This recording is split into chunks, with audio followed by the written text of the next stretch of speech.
Live from WTVO Rockford and your home team. Eyewitness News at 5 starts now. A teenager fights for his life after an early morning shooting in Rockford. The violence is close to home for a nearby ministry. A major bowling tournament returns to the Forest City for the first time in 20 years. We have a preview of the event and how, bigger picture, it's for more than just bowling fans. And donating to better your community. Local volunteers prove Red Day is about more than just the color of their shirts. Good evening, I'm Eric Wilson. Mimi Murphy is off tonight. A teenager fights for his life after an early morning shooting in Rockford. Police say someone shot the 14-year-old on Blaisdell Street near school in North Central. Call logs show police were called to the scene just after 1 this morning. The teen was rushed to the hospital with life-threatening injuries. If you have any information about what happened, call police, Crime Stoppers, or leave a tip with the Tip 411 app.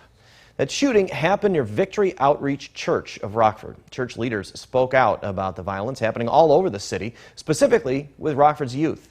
Nikel Delgado joins us in the studio. Nikel, what did they have to say? Eric, the church leaders tell me their hearts hurt when they heard tragedies like this. Some of them have led a life of crime and were able to get out. Now they want to help Rockford kids do the same. I used to be a gang member in Chicago and also participated in some other things. So I know what it is. I lost my brother to gang violence as well. So it hurts my heart. It's been 4 years since Daniel Hernandez's brother was killed. He's now a member of Victory Outreach Church in Rockford, spending his days showing local kids there is a life outside of crime. That's our mission here, is to bring those young children out of the street and show them a more positive way of living. The church is just 2 blocks away from where the 14-year-old was shot early Thursday morning. One is devastation that someone so young can, his life can be in jeopardy. Pastor William Turner says he knows a lot of what the youth are going through in Rockford, because he experienced the same things when he was a kid. Turner and his wife don't have children. Instead, he says the teens in his ministry are his family. Being shot, losing their lives. And so it is a strategic point that we are focusing on these young men and women. Both Pastor Turner and Hernandez are working to help the next generation to make it to their next birthday. And we as a community, we need to step up and be available for our young, struggling people. Victory Outreach Church of Rockford has many programs and opportunities for children and young adults to be involved within the community. If you have any information on this morning's shooting, call police or leave a tip with the Tip 411 app. Eric? Thanks, Nikel. A Rockford man is sentenced to more than a decade in prison for hitting and killing a young boy with his car last year. 31-year-old Javon Cooper pled guilty to 2 of the charges against him yesterday. 8 other charges were dismissed. Back in July 2021, Cooper hit 2 kids near school in North Central. 4-year-old Darnell Brown Jr. died. Cooper didn't stop after hitting the children. Police caught him a short time later. A judge sentenced Cooper to 11 years. 11 years after a suburban Chicago child vanished, investigators used technology to figure out what he might look like today. May 11th, 2011, 6-year-old Timmothy Pitzen's mom unexpectedly picked him up from school.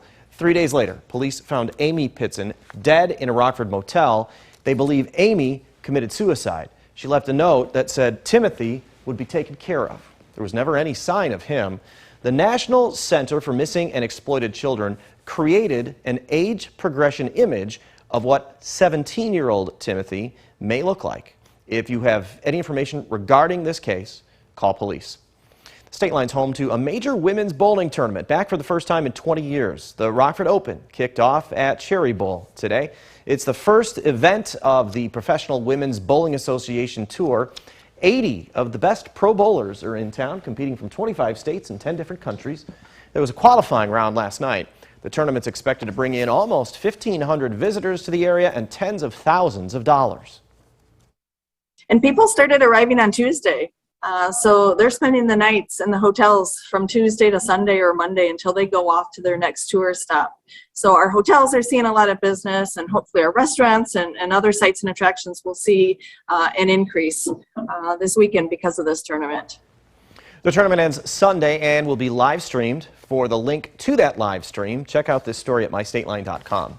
State Line workers volunteer to make their community better. Nearly 30 people connected to Keller Williams Realty helped out at Rockford Rescue Mission for Red Day. They worked on different projects inside and outside the building, like landscaping, painting a hallway, and cleaning. Rescue Mission staff say they're grateful for the help. Everyone is welcome.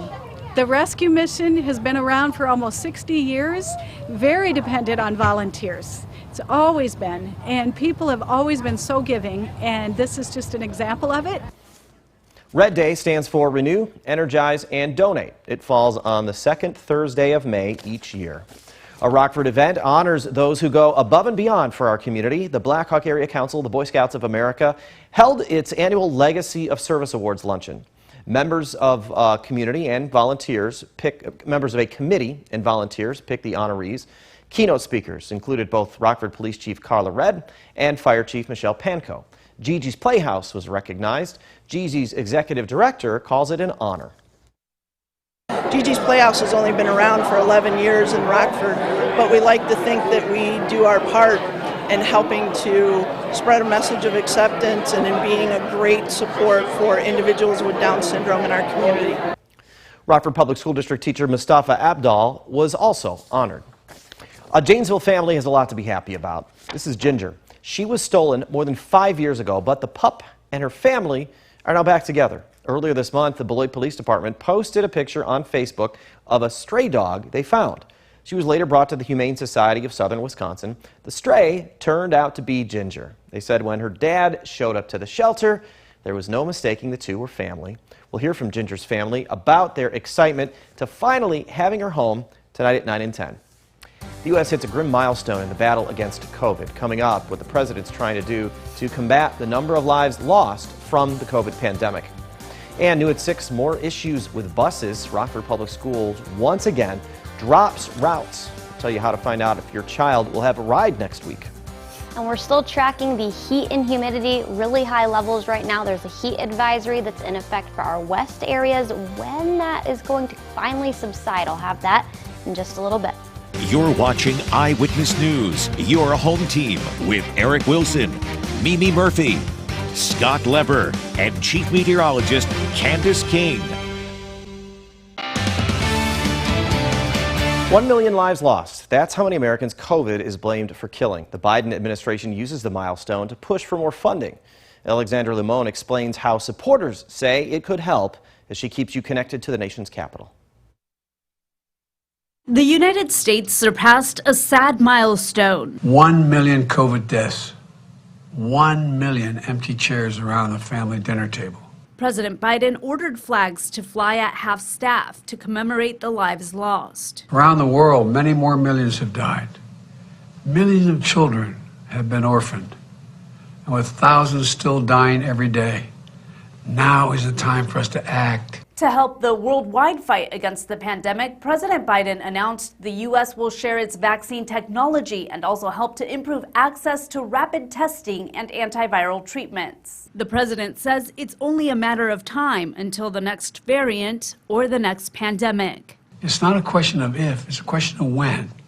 So we have to invest now. The Biden administration is still asking Congress to approve $22.5 billion in new COVID funding. $5 billion of that would be dedicated to continue our leadership in helping to save lives around the world. The rest would be used to boost the stockpile of tests, vaccines, and treatments here at home.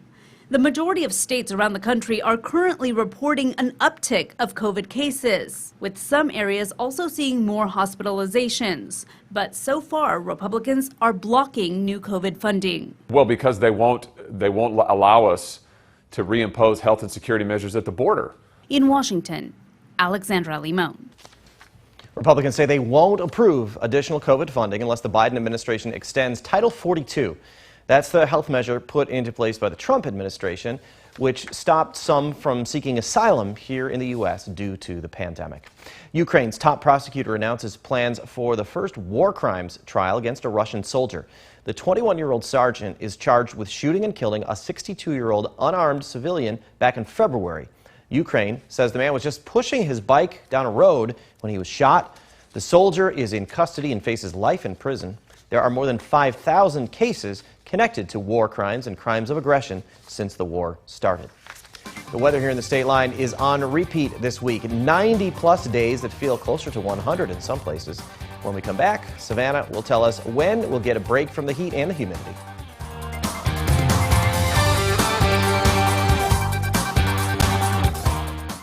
Now, your first warned weather forecast from meteorologist Savannah Brito. Well, good evening, everyone. The heat and humidity is still a topic everyone across the state line probably experiencing over the last couple of days. Everywhere west of the I-39 area, so our far west counties and the state line are still included in that heat advisory that will be in effect until 9 p.m.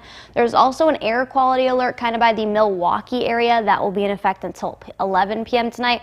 So areas that are sensitive kind of to sensitive groups probably stay outside or stay indoors, not outside, just because of the heat. Yesterday's high, 94 degrees. The previous record, though, was in 2011, 91 degrees. We did break that yesterday. Also broke that on Tuesday and today. This is the third day in a row of breaking these record or previous record temperatures. 92 was the high today, at least so far. Don't think temperatures are going to rise. They're probably going to start coming down eventually. Previous record, though, 87 degrees, so we were 5 degrees above that. That was also in 2011.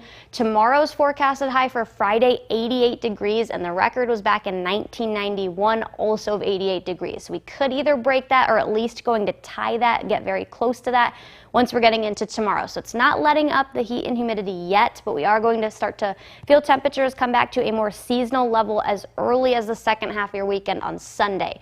Right now we do have heat index values not in all places, but most places. 95 is what it feels like out there in Rockford. The air temperature 92, 99 in Sterling. That's what it feels like out there. 100 though with that heat index value still in Freeport. So it is hot. Stay indoors if you can. Make sure you're hydrating. At least we do have the winds and lower humidity levels compared to yesterday. It's not as hot out there. We're 2 degrees below what we hit yesterday, but it's still 90s all across the map, or at least in most places, and very hot. We do have mostly sunny skies right now, a little bit of cloud coverage, but still lots of blue. There's also some haze out there as well, or at least a hazy look to our skies. We're not tracking anything, not even cloud coverage showing up on the radar. Eventually, though, a couple isolated showers could start to form, kind of like yesterday during peak heating. Not going to lead to anything, though. Then we're going to have to keep our eye to the sky on Friday, as we could be tracking maybe a few strong to severe thunderstorms. They start to form west of the state line, and then the further into the state line that they do travel, they do look to weaken eventually. That's why the Storm Prediction Center does have parts of the state line under a slight risk, the rest of us under a marginal risk. So eventually that is going to move out. The time framing kind of opens up between 4 or 5 p.m. in the late afternoon, early evening hours, and then kind of diminishes once we're getting into about 9, 10 p.m. Then cloud coverage kind of lingers. Don't see any problems after that point in time, though. Smaller hail, gusty winds going to be our main threats. Maybe also seeing some heavy rain at some points in time, and also some thunder. That's again why the Storm Prediction Center did put this out. This is for today, so northwest of the state line, we have to watch that area. As those storms come closer to us, they're going to die down. It's not going to be a problem, but as that cold front, these showers and storms are going to spark ahead of that. That's why it has most of the area either under a slight risk or a marginal risk of seeing strong to severe thunderstorms tomorrow late afternoon, early evening. Saturday, though, we're still going to have to keep an eye on, as the state line is under a marginal risk. That's still lower level. Their Storm Prediction Center is targeting an area just southwest of us for Saturday, but there's still at least a chance out there. Mostly clear tonight with a low of 66 degrees, so it is still going to be a warm night. Sunshine in the morning, leading to storms kind of forming later in the afternoon and into the evening, with a high tomorrow of 88 degrees. Tomorrow 81, Sunday 71, so finally seeing some temperatures cool down at least a little bit. Eric? You look at that 7-day forecast, it's almost like a month in between when those first couple of days are and when the last few days are. Savannah, thanks. Scott's in next with sports. He'll join us live from Rosemont, where the IceHogs are getting ready for round 2 playoff action against their biggest rivals, the Chicago Wolves.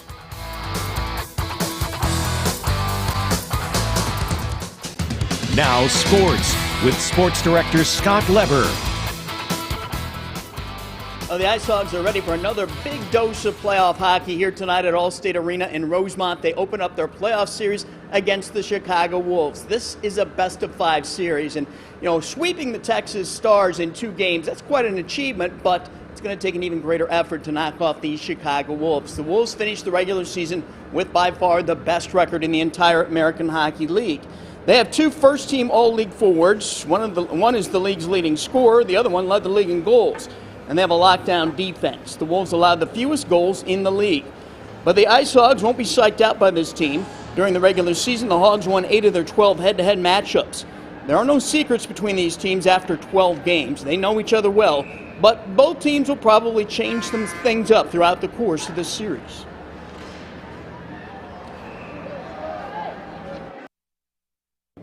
We know how they played in the regular season, but there's always adjustments made in the playoffs, so we're expecting some adjustments from their side, so we have to be ready. Yeah, we went up against them, I think, 12 times, so I don't know if there's any secrets left to be told, but we are in the playoffs now, so I'm sure that each team is going to try to throw a little wrinkle in their game to mix it up a bit, but I think for the most part we know what to expect, and they do too. After playing them 12 times, I could name you every player, every tape color, everything, so it's just kind of letting us play in our game, and the coaches have a plan for us, so just follow it, and hopefully success comes our way.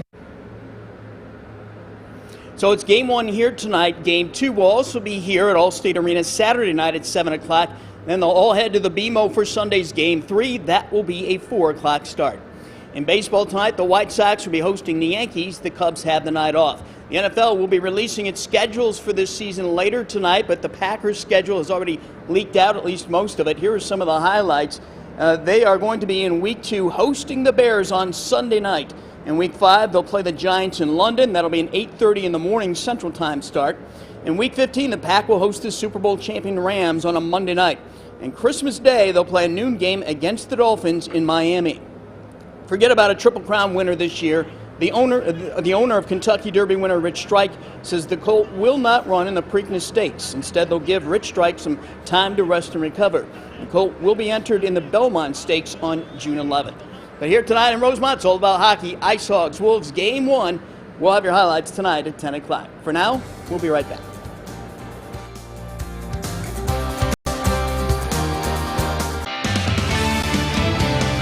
Savannah's got the weekend forecast coming up. First, here's what's ahead on News Nation. Tonight, the results are in and the mouse has won. How the Disney boycott from the right backfired. Plus, how President Biden can do better on the baby formula shortage than he did tackling record-high gas prices. That's On Balance. Here's Dan. Thanks, Leland. Tonight on Dan Abrams Live on News Nation. Journalists are supposed to be objective. They're expected to keep their opinions private, not let it influence their reporting. But we know that's often not true with the partisan media. And now they're trying really, really hard to keep their reporters quiet when it comes to abortion. That's tonight on Dan Abrams Live. You can watch News Nation on the stations you see here in this list or head to newsnation.com. And we will start to track some showers on an interactive radar on mystateline.com. That is sponsored by Rockford Auto Glass and More. Mainly tomorrow is when we're going to have to keep an eye to the sky, as we could see a couple stronger storms. The next couple of days, though, we're finally going to get a relief from some of the heat. Not the rest of today, not tomorrow. Saturday is still going to be about 10 degrees above average with a high of 81. Then we're down closer to near normal with a high of 71 Sunday. Eric? That weekend looks perfect. Thanks, Savannah. And thank you for spending a little of your time with us. Stay safe.